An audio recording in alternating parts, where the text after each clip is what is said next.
Just to tell you very quickly about myself, I am currently a police officer in the state of New Jersey. I have been doing this presentation now for about 4 years. As a police officer, I'm in my 16th year of service, and this presentation began probably about 4 years ago. I want to create what I call teachable moments. Give you those times to bridge the gap between your kids and what we think, and not tell them to get off the internet, not tell them to stop texting or get off of Facebook, but to get them to understand why we want them to do it in moderation. I'm not going to come in here and scare you, but what I'm going to do is I'm going to show you everything that they're dealing with every day. This isn't just cyberbullying, this is really technology, because ultimately cyberbullying is pushed by technology. The importance of Tom's message to kids is to make sure that they have the tools that are necessary. You can't just shut it down and say, no technology for you. Tom's sending the message through his mission that you need to make sure that you're having those conversations, always connected, is sending that message to them and saying, listen, this is how you use technology in a positive way. The message that I sent to your kids yesterday was, you have the power to make a difference. Your job is to make a difference in someone's life. That's really what we want. The things that you say or post even outside of school can affect you here. And we need to get kids to understand that and why it's so important, because when we go on these websites and we say these things, if you post, I think you should kill yourself. Go jump off a bridge. Are you going to get in trouble? Are you going to be held responsible? Absolutely. It makes us very, very vulnerable when people say things like, you're ugly. As young as 10, they believe what you put online about them. Well, Sergeant Ricks, they said it, so it must be.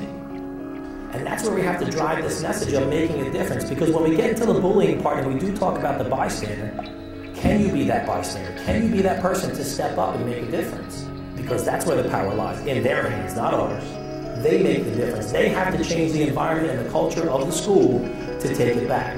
Because we're trying every day, but we don't live in their world. We don't see what happens. We don't know the things that are said, because it always happens when we're not around. It's very, very relevant to what kids are doing these days.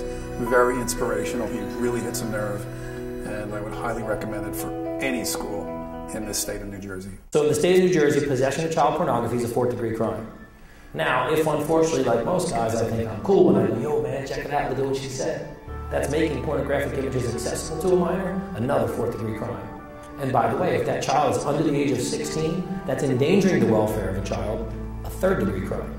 And then if I decide to forward it by text message, email, MMS, print it out, hand it out, do whatever you want, that's distributing child pornography, another 3rd-degree crime. And very quickly, how the attitude changes and the laughs and the whistles, because did you know that 4 crimes could be committed by 1 picture? I thought the presentation was absolutely fantastic. I've never been in an auditorium before with 550 high school students, and you could essentially just hear that pin drop, and they were just so locked in because it really connected to them. Talk about creating those teachable moments, because if I scare you and you go home and you get them off of Facebook, what are they going to do tomorrow? Just create a new profile, right? But if you also go home now and you say, hey look, you guys saw the presentation and so did I, let's just sit down and go through the privacy settings and make sure you're set where you need to be. We just need to be very, very careful with what we're giving our kids, right?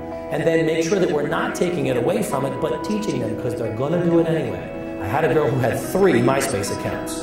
She was Christina for mommy, and she was KK to her friends. And her mom's like, yeah, she's on MySpace, but she never does anything. It's because that's not the one she uses, Mom. We got to teach them and not let them do it behind our back.